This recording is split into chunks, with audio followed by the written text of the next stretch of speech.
Hello everyone, investment scams rampant. Please vigilant and discerning. Do not trust information from unknown sources.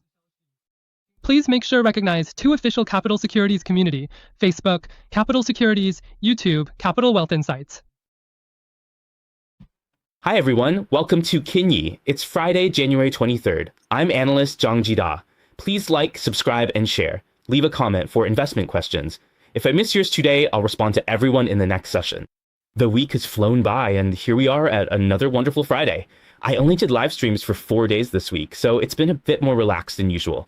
Now that it's Friday, everyone can take it a little easier. But actually, tonight's economic data is pretty important. I'll be tracking it together with all of you. Of course, aside from the economic data, we'll also be analyzing the main investment focuses, geopolitical risks, Trump's remarks, and various economic data from different countries one by one. Well, the month is almost over, and basically I won't be doing any live streams next week. There won't be any live streams, but maybe next Friday I'll record a short commentary, something like a Dreaming About Equity report to talk about Taiwan stocks. If you have time, you can check it out. Most likely next Friday it'll be my turn to speak. All right, no matter what, regardless of how you're currently handling your investments, we'll still go through today's market trends with everyone, tracking them one by one, and have some fun together. Hello everyone, good evening to Hui Zhuanzhuan and good evening to Mei Daisy. I just saw Mei Daisy's message saying she's traveling in Japan right now, right?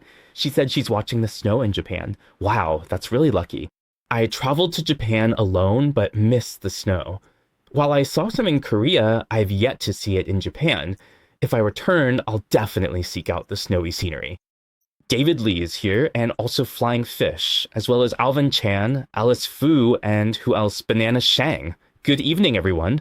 And who is SS? SPPEQ. Oh, hello, hello, hello. Good evening, good evening. Also hello to the staff and Nelson Chan. Good night, good night. All right, let's first take a look at today's investment highlights. What's the first investment highlight? Trump is settling scores with the 18 Arhats, nations closely allied with the US that support him as host. Why call them this? Amid recent heated debate, it's about more than just Greenland. Isn't Trump trying to set up something called the Peace Committee? So about this Peace Committee, yesterday there were only about 8 member countries, but today that number has grown to 18. Who exactly are these 18 members, and how much impact will this have on the entire United Nations? Today, let's talk about that. Also, aside from the 18 Arhats supporting Trump, Trump has been making a lot of political statements related to geopolitical risks, and today he came up with all sorts of new tricks and talked about a lot of these things. Do these events actually have any impact on the US stock market or the overall economy? That's something we need to pay close attention to. Also, who is Trump planning to settle scores with after the fact? Before the election, which countries, individuals, or even companies supported him? And after the election, now that he's been elected for a second term, after he takes office, which companies will be willing to attend his inauguration? Actually, he remembers all of this very, very clearly. And today, he's getting ready to settle scores with a certain company. Which company is that? It's JP Morgan Chase. I'll explain why in a bit. So keep in mind, it's not that Trump doesn't retaliate. He just waits for the right time to do it. Also, on the industry side, the biggest IPO is about to take place. This major IPO is something the market has definitely heard about from time to time. SpaceX, which is owned by Elon Musk, is set to go public with an IPO in the second half of this year. What kind of impact will this IPO have on the industry, and just how much benefit will it bring to Tesla and Musk himself? I'll also provide some additional insights on that for everyone. Lastly, let's also talk about Intel. Intel released its earnings report yesterday, and the results were a mixed bag. However, before the US stock market opened today, Intel's stock price plunged by 10%. So what exactly went wrong? If any of you are holding Intel shares, how should you view this situation? This is something I'll break down for everyone today. In addition, regarding economic data, there are also a few key figures to watch tonight. One of the data points to watch is at 10:45 p.m. tonight, when the preliminary S&P PMI for US manufacturing and services in January will be released. For the services sector, the previous value is 52.5 and the forecast is 52.8. As for manufacturing, the previous value is 51.8 with a forecast of 52. Overall, it looks like both are still above 50, which is a good sign, especially when we consider the composition of the US GDP by industry sectors. The services sector basically accounts for about 60 to 70%. So when we look at US PMI, the Purchasing Managers Index data, we usually consider the services data to be a bit more important than manufacturing. All right, the services sector will tell us that for now, things look okay. At least both the services and manufacturing sectors are above 50. Generally speaking, a reading above 50 indicates economic expansion, while below 50 suggests contraction. So at 10:15 in the evening, take a look at this data and see if there's any difference compared to the previous or expected values. If both stay at 51 or 52, or even higher than expected, it means the US economy isn't heading into a recession and is still in an expansion phase. Of course, if it's still in an expansion phase, if there's no sign of recession, then at 3 a.m. on January 29th next week, during the Fed's interest rate decision, they'll most likely keep rates unchanged, since there's no economic concern. If the economy is stable and there's nothing to worry about, the Fed won't be in a hurry to cut rates. So whether the economy is doing well or not is directly linked to the direction of the Fed's monetary policy. So it's really two sides of the same coin. If the DOL data turns out well, it means the economy isn't in recession, but at the same time, the chances of a rate cut next week become much lower. All right, now who was that? Wei Yang, right? Wei Yang, you seem like a little donkey. Good evening. And Yulun, good evening to you too. It's the weekend, so if you manage to catch the live stream, great. If not, no worries. You can always watch the replay. Also at 11 p.m. tonight, there's the final University of Michigan Consumer Sentiment Index for January. Both the previous value and the forecast are 54. As for the 1-year and 5-year US inflation expectations, for the 1-year part, both the previous value and the forecast are 4.2%. For the 5-year part, both are at 3.4%. Looking at this trend chart, whether it's the red line or the blue line, you can see that the market's inflation expectations are generally trending downward and are relatively soft. In other words, at this stage, inflation is not likely to get out of control. Especially since this is an election year, inflation, or say trade wars between China and the US, or between the US and other countries, probably won't get too intense. As long as there isn't a reckless conflict, things won't get too intense. Of course, for those who think inflation and prices won't rise so quickly, it also means the Fed will have room and justification to cut interest rates. So we can see that the 1-year and 5-year inflation expectations are still trending downward at 4.2% and 3.4% respectively. This data will be released at 11 p.m. tonight. The last data point is the US Conference Board Leading Economic Index for November. The previous value was minus 0.3% and the forecast is minus 0.2%. You can just use this data as a reference. Its impact on the market is relatively neutral. So to sum up, tonight from 10:45 p.m. to 11 o'clock p.m., there will be about 3 to 4 data releases in succession. Everyone can keep an eye on them. If you just pay attention to the overall PNI data, I think that's enough. That's sufficient. All right, K-Coco. Good night. Good night. All right, in addition, let me update everyone on the positions of officials and the situation with related investment institutions. The House of Representatives, the U.S. House of Representatives, yesterday passed a basket of appropriations bills for 2026, which is meant to prevent another government shutdown on January 31st. After the House passed the bill, it will be sent to the Senate for review. If the Senate passes it, then the president will sign it, and the bill will become law. So you might ask, what does this mean?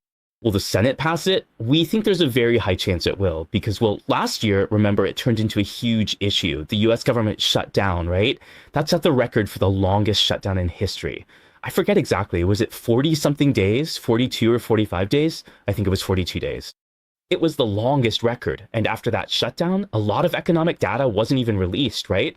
Then, both the House and the Senate, Republicans and Democrats, kept negotiating and coordinating over and over again, all to figure out whether this appropriations bill could keep the government running.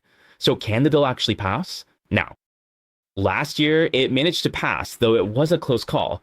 After it passed, the funds could only keep things running until January 31st, when there would be another shutdown. So they have to come up with another appropriations bill. We think the chances of it passing are pretty high, mainly because they already went through this whole ordeal last year. It really made life hard for everyone. Many people lost their jobs, there were layoffs, and even federal employees were laid off from government agencies. And now this year, with the election coming up again, things like this are even more likely to make the public upset. So if the House and Senate, no matter if you're a Democrat or a Republican, keep arguing back and forth for your own interests, people are going to notice. If I were an ordinary citizen, I'd be looking at who's blocking this bill, who's holding it up. Is it the Democrats or the Republicans? Which representative is it? If it's someone from my state, I probably wouldn't want to vote for them because it feels like they're just stirring up trouble. That's the kind of politician people don't like. Usually, most people interpret things this way. So since the House passed it this time, and with January 31st coming up, there's really no need to worry too much. For this round, at the end of January, the US will probably still allocate the funds. So things will still operate as usual. Though, to put it bluntly, even if the funds don't come through, even if they don't, and the government shuts down again on January 31st, there's no need to worry. Because after a while, once the shutdown is over, they'll reopen again. That's basically how it goes. So just take this information as a reference. Now, moving on to Trump, there will be a reckoning later. So who's it going to be? I think most people can probably sense it. Actually, Jamie Dimon from JP Morgan Chase doesn't have a particularly good relationship with Trump. Why is that? Because JP Morgan, not only during Trump's election campaign, didn't make it clear whether they supported Trump or not. If you remember over the past year, wow, a lot of private companies, whether in tech or finance, when Trump was campaigning, didn't he ask for a lot of political donations? Many companies did give him limited cash, whether they supported him or opposed him, because everyone was afraid of a sudden change, afraid of a shift in power. So more or less, there were some words or actions of support, either openly or behind the scenes. Yeah, everyone did it. Even Apple's Tim Cook showed support. Was he forced to do it? I don't know. But in any case, he still gave his support. Trump, for his part, did show a bit of goodwill and interacted with them to some extent. Didn't Apple even give him an award or a commemorative cup made of Corning glass? And on it, it said something like, Trump make America great again, or something along those lines. So before the election, there was some political funding, and basically, Jamie Dimon from JP Morgan Chase tried to maintain a neutral and impartial stance. But after the election, once it was confirmed that Trump had won, of course, some fence sitters started to switch sides. Who's the most obvious example of a fence sitter? The most obvious one, every time I mention him, I just have to drag him out and roast him, is Meta's Zuckerberg. As for Meta Zuckerberg, he's a textbook example, completely driven by business interests, a total political fence-sitter. Before the election, if I remember correctly, back in 2024, wasn't it July 2024? Trump had that, wasn't it 2 bullets? One grazed his ear and the other hit his chest. He was wearing a bulletproof vest. After that happened, originally Zuckerberg did not support Trump, you know? And even his Facebook account was blocked. Why was his Facebook account blocked at that time? Because as everyone remembers clearly, back in 2021, after Trump lost the election, some of Trump's supporters went to Capitol Hill, went to the Capitol building to protest. And at that time, a lot of companies, a lot of social media platforms blocked Trump's Facebook and other accounts. Why? Because they were worried that some of his statements might further rile up his supporters and lead them to act irrationally. Facebook was one of them. Facebook locked Trump's account, and what really stuck with me was that in July 2024, after that bullet grazed Trump, less than 2 days after that happened, Zuckerberg immediately posted directly on Facebook, saying that he saw Trump as the first, a leader with a lot of guts, a lot of courage, and that leading the country shouldn't be a problem for him.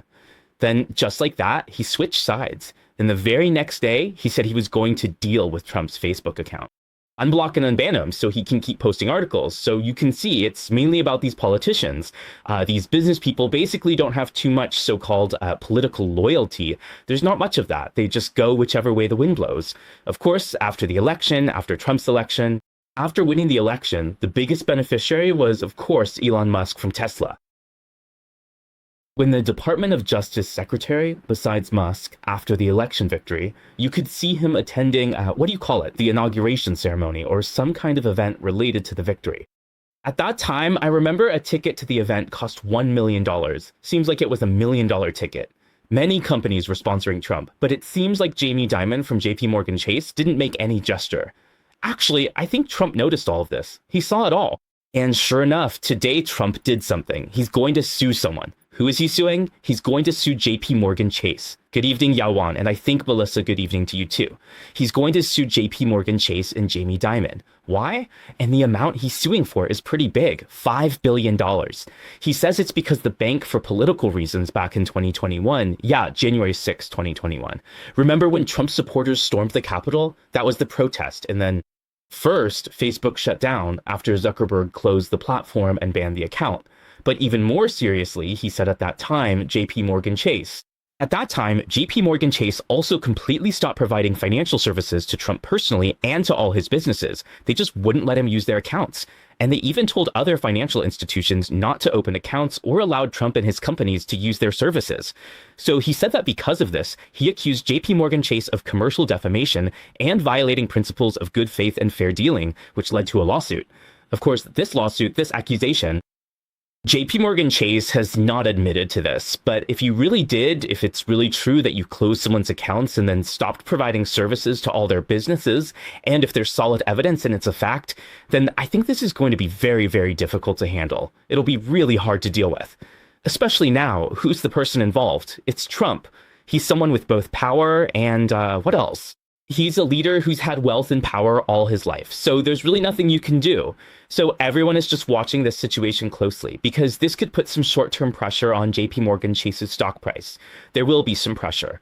We just want everyone to know that actually with Trump's personality, he's not someone who lets things go. Sometimes he'll settle scores later on, so everyone should keep an eye on this. Trade wars between various countries are the same, so I just wanted to add that for everyone. Also, the yield on US Treasury bonds is holding steady at 4.23, and the interest rate is at 3.2. As for the market's expectations regarding rate cuts, it's dropped to 1.74. Why? Because yesterday's economic data was pretty good. We went over yesterday's economic data together. US third quarter GDP is now expected to reach 4.4, and the probability of personal consumption expenditures, the main figure also came in at 3.5%. As for the core PCE, in quarter 3, the core PCE also reached 2.9%.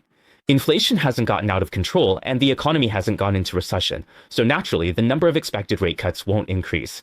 That's why the expected number of rate cuts has slightly dropped to about 1.7 times today. As for the US dollar index, it continues to fluctuate weekly with a slight increase of 0.09% today, but in the short term, it's still in a relatively weak consolidation pattern. Now, regarding geopolitical risks, let's talk about that. The risks haven't gone away, so good night, good evening. Everyone, you really have to remember one thing: geopolitical risks.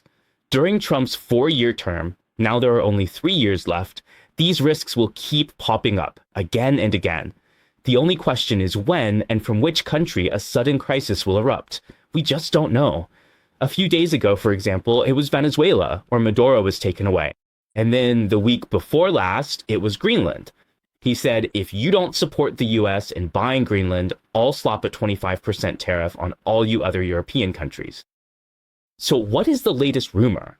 Recently, it is about Iran. A few days ago, there was news about Iran, and now it is about Iran and Cuba. The story goes that Trump wants to find key politicians and figures inside Cuba to coordinate an inside-outside operation. This is similar to how Maduro got caught through this kind of collusion involving one of his closest bodyguards, the chief bodyguard. He had some dealings and agreements with the CIA, so he reported everything about Maduro, the Venezuelan president, like his whereabouts, the power grid, and even the defense systems, all to the Americans. That's how the US was able to capture Maduro in just 90 minutes.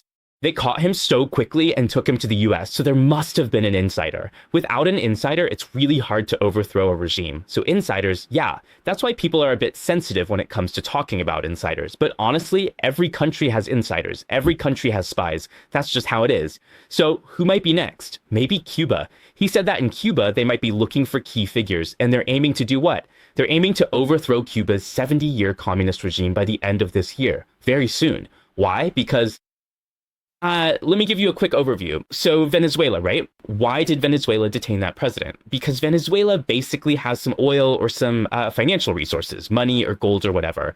Whoever has financial resources can help. Help whom? Help Cuba. So basically, if Venezuela is taken down or gets choked off by the US, then the impact on Cuba could be pretty significant. They're basically countries that are closely interdependent. Like there's some financial flow or oil support between them. So I think if that gets cut off, Cuba will be under a lot of pressure. Now, as for whether Cuba could actually be overthrown, who would support that? I think it would probably be Secretary of State Rubio. Yes, he would support it. To understand a bit about Rubio's background, our Secretary of State is like the foreign minister. Secretary of State Rubio is of Cuban descent. He's an American, but his heritage is Cuban. Basically, that's the idea. Like Chinese descent. He's born in Cuba, an exile descendant. He'd likely be first to help overthrow the regime. That's first. So next. Cuba, Colombia, or Iran. So when it comes to Cuba, Iran, and Colombia, maybe in terms of geopolitical risks this year, overall it looks like one or even two of these three countries could become hot topics again. I think everyone should be a bit cautious and take care. Good night. Also, good evening to Amy Lee. Now, as for the other topic, we just mentioned the 18 Arhats supporting Trump. Who are these 18 Arhats supporting Trump? Well, we do not need to list them all, but basically these 8 are mostly from Africa, some are from the Middle East, and a few are from Eastern European countries. If we look at them, there's Turkey in the Middle East, and then Saudi Arabia. There are also some smaller countries, Southeast Asian countries. I just took a look and it seems like Indonesia is included as well. Indonesia is also supporting Trump. So after these 60 invitations were sent out, about 18 countries expressed support for joining the so-called Peace Committee. Now, this is a bit troublesome because, to be honest, there aren't that many countries involved. Why? Because these 18 countries aren't really representative. Why do I say that? Because the original intention of this peace committee was to resolve the issue between Israel and Hamas, but ironically, Israel didn't join. Hamas, and both Israel and Palestine, neither of those two countries joined. In addition, the more important permanent members of the United Nations Security Council, Britain, France, and Germany, also didn't join. So if you ask whether this peace committee, after all this, can really accomplish anything, I personally am taking a wait-and-see attitude. I'm pretty cautious about it. Whether these 18 countries stop here or grow to 30, maybe, maybe not.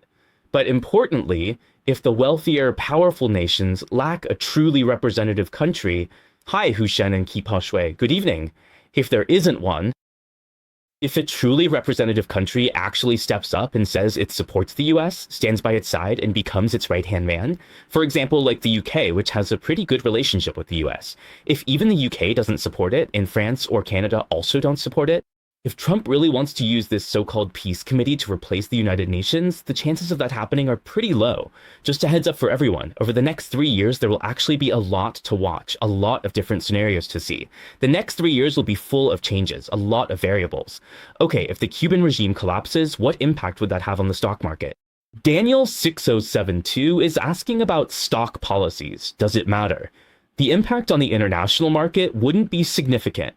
If I remember correctly, I'm not sure if the Castro regime has changed things yet.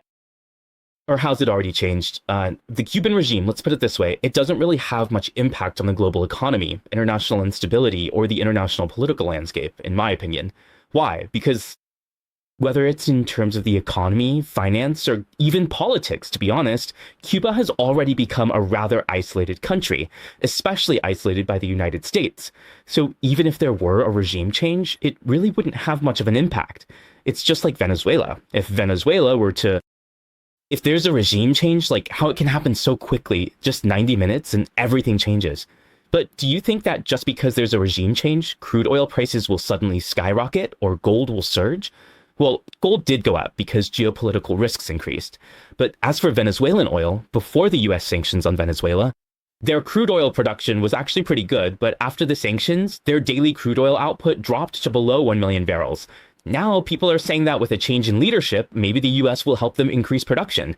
So you have to look at whether Cuba actually has any important economic resources or some kind of significant strategic position. Without those, a Cuban regime change won't have much impact. Teacher, regarding sparkling water, major holdings increase weekly. Will the stock price rise? In most cases, that's probably true, but not necessarily. We can only say that when major investors, institutional investors, or even foreign institutional investors are increasing their holdings in a particular stock or index, it does tend to provide more support for the stock price. But as for whether it will go up in the future, will it really soar after that? Actually, not necessarily. It just means that the chip structure gets a bit of a boost. You know, it gives a slight advantage in terms of the chip structure. A slight advantage. But the situation with institutional investors or major players in each stock or market isn't always the same. While this chip structure provides a distinct edge, we cannot say that stock prices are perfectly correlated with institutional buying.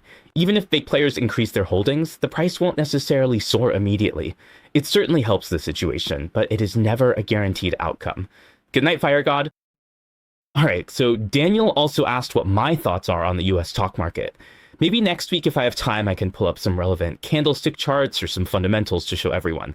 But next week, it just so happens that I won't be the one doing the live stream, okay? So you might have to check with maybe someone else then.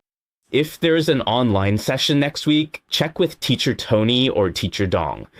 Regarding geopolitical risks, the next 3 years will be eventful. As for Green Island, we've already looked at that. It's always been the case. It's just the same old story being brought up again.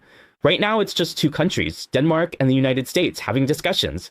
As for Greenland, basically, as long as you negotiate properly with the Arctic Council and NATO and reach an agreement with Denmark, then it's all good. They've also told you that they won't use force to seize the island.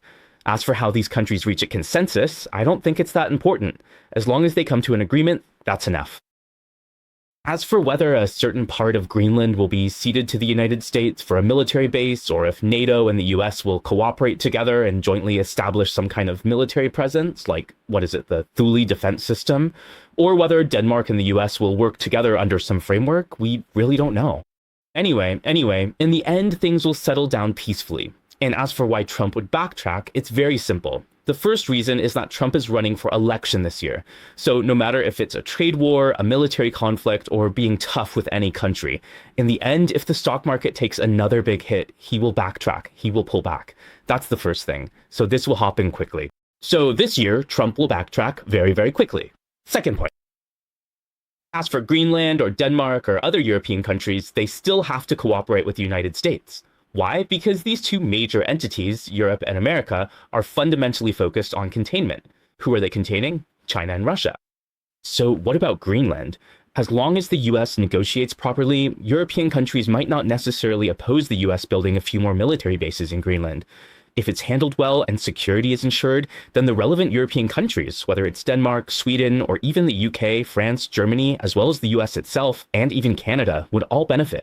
It's actually pretty good for them, because whether it's Russia or China launching missiles, if they go over the Arctic Ocean and fly across the North Pole, those hypersonic missiles can travel at speeds of 10,000 kilometers per hour. I saw some data saying that if Russia were to launch a hypersonic missile toward the US, at 10,000 kilometers per hour, it reaches DC in an hour. It's incredibly fast. When launched, it passes directly over Greenland. That's why there's a focus on building missile defense systems and many US military bases there to intercept threats quickly. Its strategic location and mineral reserves provide significant economic value. In the future, the West must cooperate to counter China and Russia. This situation will likely lead to peace. As for Ukraine and Russia, watch how it unfolds. For example, today, January 23rd, there's talk of a trilateral meeting. Let them talk. This has happened before. There have been bilateral and trilateral talks several times, but there just hasn't been any real outcome, so just let them keep talking. I think the Ukraine-Russia issue might still have some twists and turns ahead. There's still more to come. Now, as for the question someone just asked about whether gold will keep surging, sometimes, because of regulations, sparkling water isn't impolite, okay? Because according to current regulations, we can't analyze things like gold or silver on this live broadcast. And we also can't discuss foreign exchange, including the exchange rate of the new Taiwan dollar. But just to give you a simple idea, if geopolitical risks heat up, if those risks increase, the prices of gold and silver will go up because they're safe haven assets. So just remember, whenever geopolitical risks rise, basically gold will keep going up. I think just a couple of days ago, gold hit a new high again, right? Yeah. Major banks like Goldman Sachs, Bank of America, or Morgan Stanley estimate that the price of gold could even reach $5,400, which is extremely high. So right now, the average forecast seems to be around $5,000 to $5,400. All the different investment institutions have made their own predictions. As for where the price will actually go, we'll just keep an eye on changes in geopolitical risk. As for the related prices in these forecasts, we can't really tell everyone exactly what will happen. What we can say is we'll watch the geopolitical risks and just refer to some of the viewpoints from investment institutions. That's enough. High-quality beef and lamb tallow rose 0.84% today, but the long-term trend remains bearish. The Bank of Japan kept rates at 0.75, so market impact is minimal. With many earnings reports due next week, stay alert. Teacher Dong will analyze these for you one by one. Every time it's earnings season, everyone says I'm super busy, really swamped. Especially next week, just in one day, there are about 3 to 4 major companies. The ones in red are the important ones, so there will be 3 to 4 key earnings reports released each day. It's really a whole bunch. Just analyzing these 4 or 5 stocks during the evening live stream can actually take a long time, so there's a lot to cover. But it does get a bit tiring. It can be pretty exhausting. So next week, I might have to work a little harder than usual. If you have investment questions, next week's earnings from the Magnificent Seven and firms like Deutsche Bank, ASML, Boeing, and Tesla will be released. It'll be exciting with a ton of information and overwhelming news flow.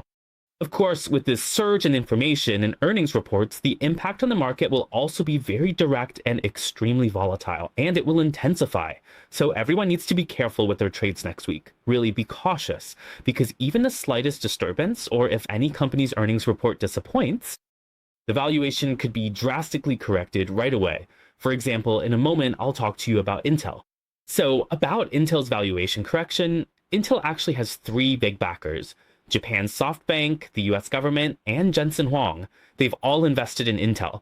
But when Intel's earnings report came out, what happened? What did they reveal? In the fourth quarter, revenue was $13.7 billion, which isn't bad, and the expected EPS was 15 cents.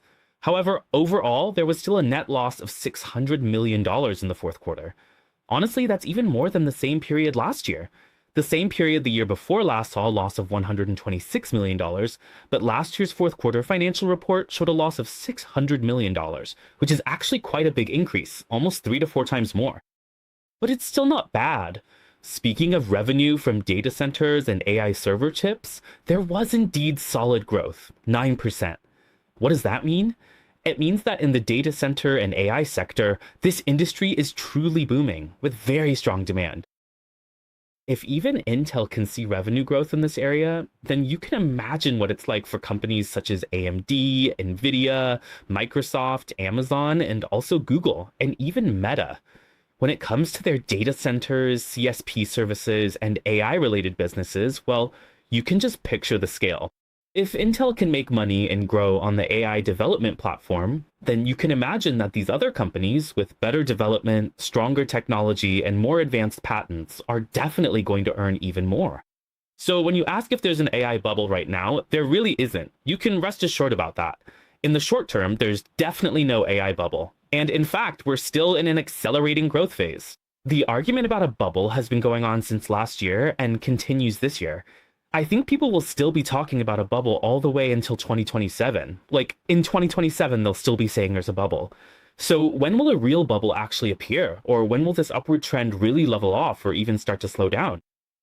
I think by 2027, we'll see a lot of these AI platforms. And as AI applications become more and more widespread, when AI becomes so common that it feels as easy and integrated into our lives as drinking water or eating, at that point, it will no longer be the growth phase for AI industry leaders. By then, it will have entered a mature phase for AI. During the maturity phase, profit margins will definitely decline, and at that point, stock prices won't keep soaring every day. You might see situations like with Micron or SanDisk, where it's pretty wild, stocks shooting up from $100 to nearly $400.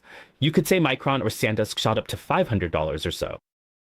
It won't keep rising like that. You won't see it quadruple or quintuple in just a year in the blink of an eye. That's just not possible, and it won't happen in the future either. So what I'm telling everyone is before that day comes, there are still plenty of themes and opportunities to speculate on, but that day won't come this year. If it comes quickly, it might not be until the second half of 2027 that we start to see it gradually. That's when you'll see a lot of these technologies slowly becoming widespread, and only then will it start to enter the maturity phase. But right now, we're not there yet, so every company still has a lot of room to grow and make money, right? Now, as for Intel, even though their revenue and profits for the fourth quarter were pretty good, why is it that their stock isn't moving in pre-market trading today? There's been a significant correction. This is what I was telling everyone about next week's earnings season for the fourth quarter. Many tech giants will be releasing their reports, so you need to pay attention to this kind of situation. The fourth quarter might look good, but if the outlook for the first quarter of this year is down, or even heading toward recession or worse than expected, then the stock price will face a major pullback and correction. That's exactly what's happening with Intel. They said that while current short-term AI demand is strong, but the company itself is struggling with poor production capacity and low yield rates, so they simply can't make enough products for anyone. For these customers. Demand is huge, but they can't produce enough to take orders, limiting revenue and profits. He estimated first quarter revenue between $117 million and $1.27 billion, falling short of expectations. EPS is at break even. Improvement is expected in the second quarter. Gross margin fell from 38% last quarter to 34.5%. Overall, costs are going up, there's cost pressure, and then the yield rate isn't good enough, and production capacity is also lacking. So in the first quarter, it's basically very hard for them to take on so many orders because they just can't handle it. Even Intel, with their process technology, their capabilities, and their chip production capacity and efficiency, all of which are not sufficient or not good, still manage to get so many orders. But these orders, they themselves can't handle, right? If even Intel can't handle it, you have to wonder. A company that can't even compete with TSMC or Samsung can still say, oh, demand is really high, but it's just that their production capacity isn't enough. So you can imagine how huge the demand must be for companies like TSMC, Samsung, or SK Hynix and so on. Just how incredibly strong that demand is. Seriously. All I can say is, in the short term, it's really, really hard for Intel to steal business from TSMC. But having three rich backers is definitely the biggest advantage. These three wealthy backers will of course give Intel a lot of resources to help it establish itself in the domestic chip industry.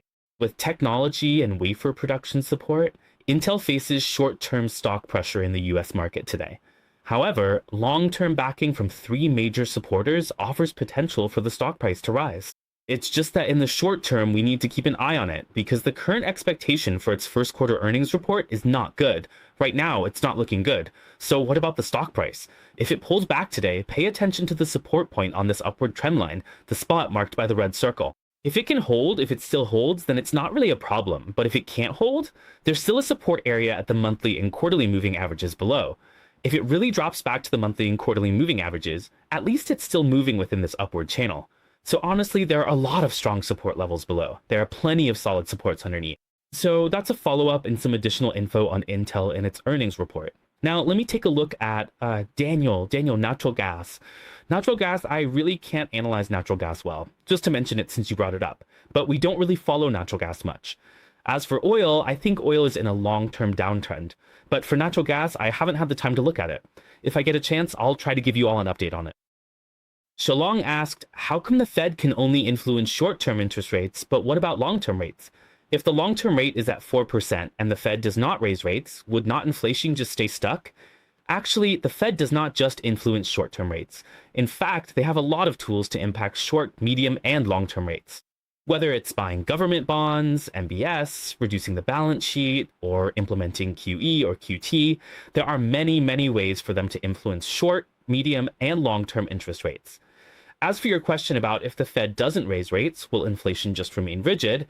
Right now, it doesn't seem like inflation has gotten to that point. Right now, it's not out of control. You can look at past CPI data, PPI data, and even the recently released core PCE annual rate. They're all staying around 2% to 2.8% or 2.9%. So it's not out of control. It's not like before when tariffs were being imposed or during the pandemic when inflation shot up to 6%. 6% inflation is out of control, but that's not the case now. Since there's no such inflation, it's down to 2.8 or 9. CPI is under 3%, and with PPI also under 3, short-term inflation isn't a problem. Currently, if the US-China trade war and other international trade disputes cool down, and as long as there are no new tariffs this year, inflation will actually continue to ease, heading toward 2.8, 2.7, or even 2.5%. This is possible in the second half of the year, so inflation is not out of control. If it keeps trending downward, then the Federal Reserve still has a chance to implement rate cuts this year. So it won't end up causing any kind of persistent or entrenched inflation, and the Fed doesn't need to raise rates just to curb inflation, because inflation is already declining. Inflation is on the way down, just like we mentioned earlier about the forecast values. Tonight at 11 o'clock, there's the University of Michigan's 1-year and 5-year inflation expectations, right?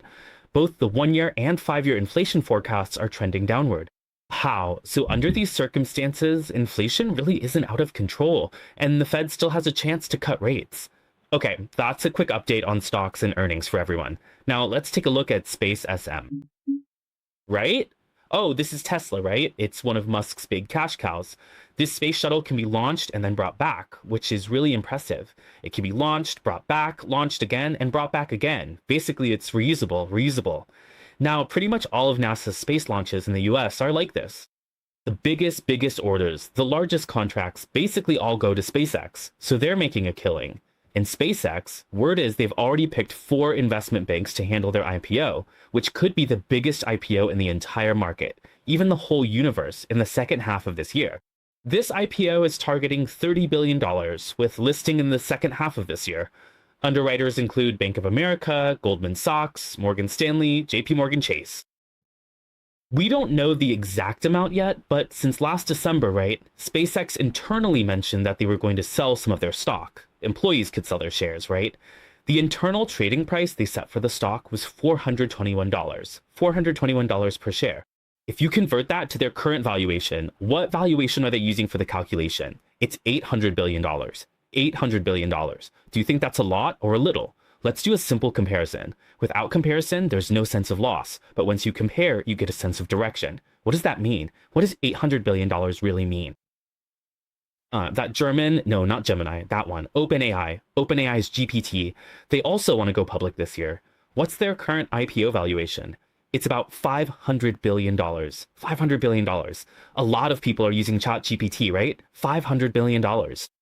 And then there's another company also doing this, an AI conversation platform, a very famous AI chatbot called Anthropic. Anthropic also wants to do an IPO this year. So what's their current valuation? $35 billion. So you can imagine, right? The 2 big leaders in AI, Anthropic at 35 billion, OpenAI at 50 billion, and then SpaceX is actually saying its valuation could reach $80 billion. So right now, the one making the most money is SpaceX. If all 3 companies really go for an IPO, the only one currently making money is SpaceX. The other 2 are both losing money. Yeah, they're losing money and don't have much revenue, but they're still losing money.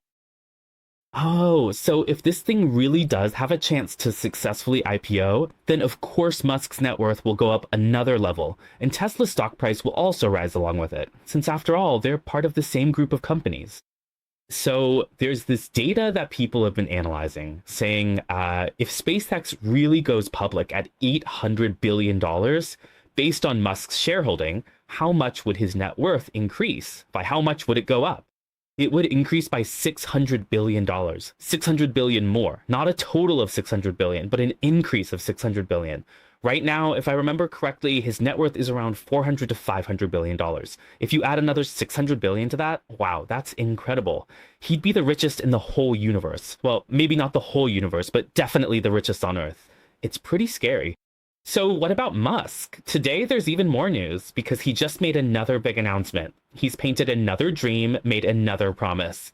He said that now in Austin, Texas, the successor to the self-driving system is already operating without human supervision.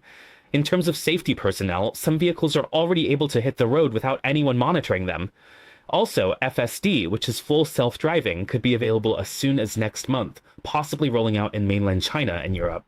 Getting approval for this, of course, will be a huge boost for the application of their electric vehicles FSD, as well as for subscription fees and revenue.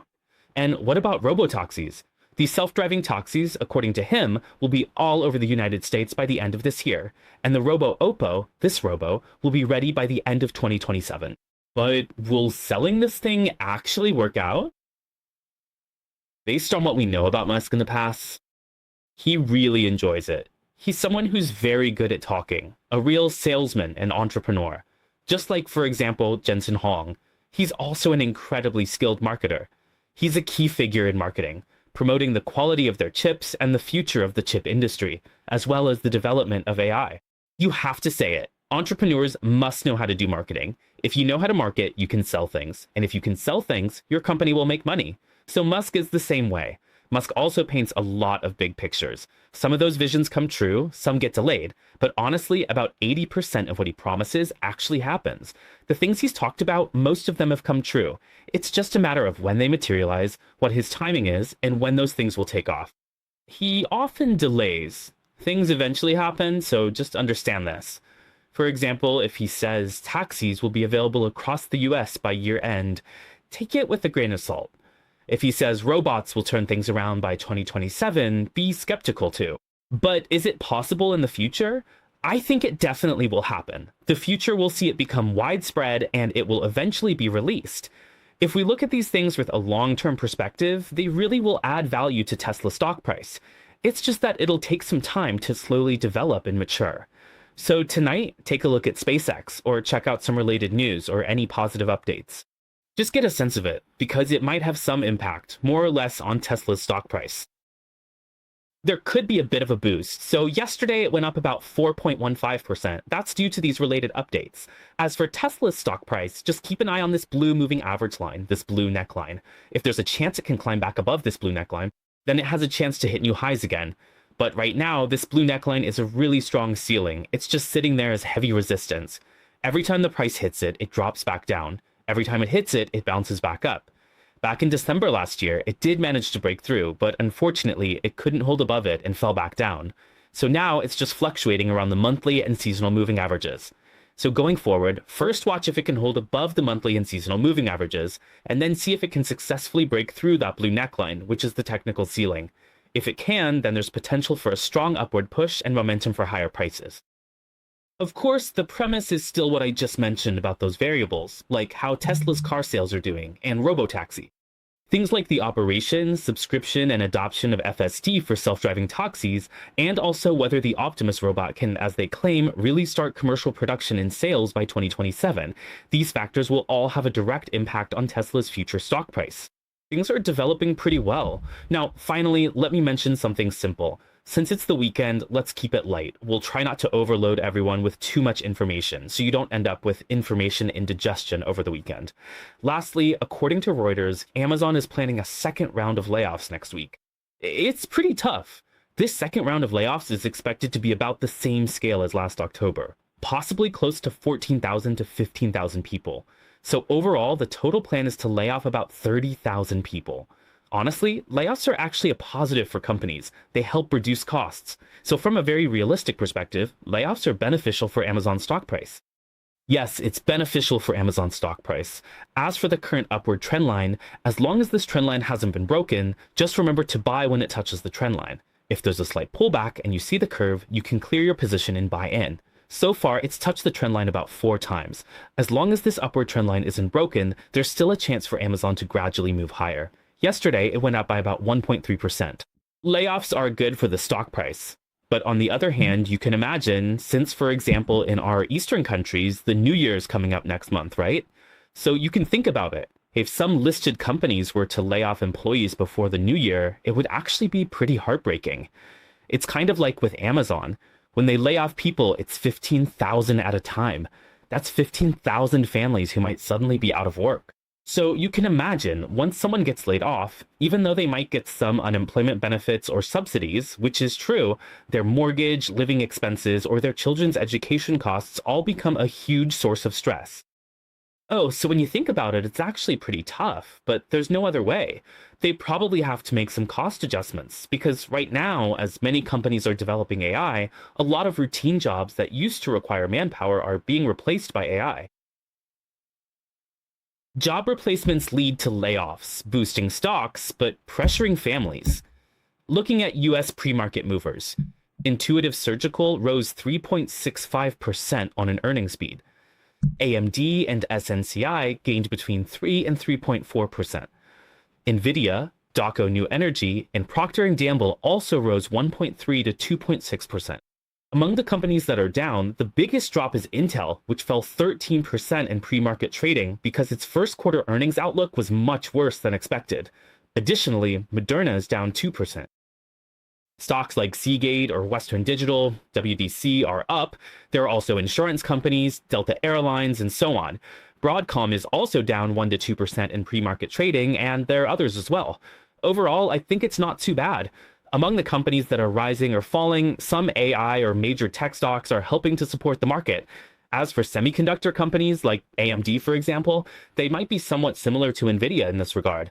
Speaking of US stocks, tonight's semiconductor index might be under more pressure because Intel dropped 13% in pre-market trading today, which could weigh heavily on the Philadelphia Semiconductor Index, since Intel has a relatively high weighting in that index. So just to note, Intel is down sharply in pre-market trading, so the semiconductor index might face more pressure today.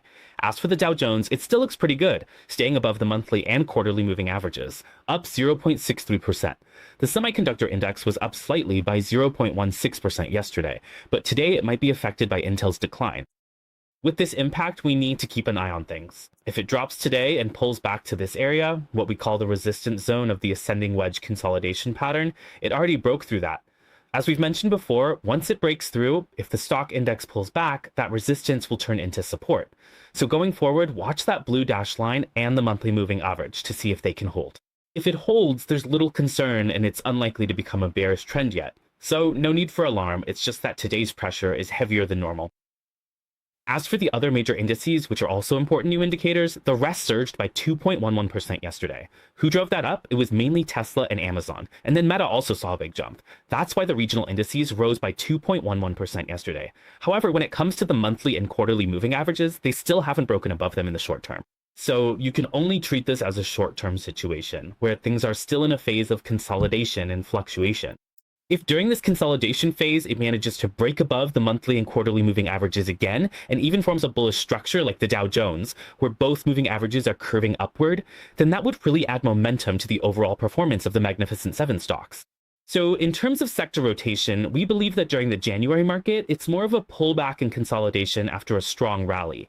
But in the second half of the year, or even during late January or the first quarter, once this consolidation is over, it will still play a very important leading role in boosting and consolidating confidence in the US stock market. So it definitely shouldn't be ignored. All right, that's all for the content related to the Magnificent Seven. We are providing you with all the updates before the US market opens. When class is over, remember to like, subscribe, and share for us. Wishing everyone a great weekend, and we'll see you next time.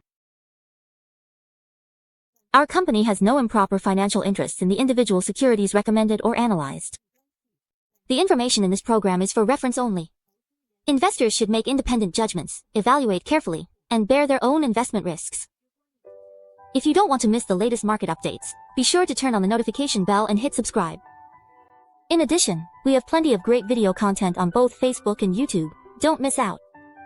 In our group, we share in-depth explanations of global financial events with you every day.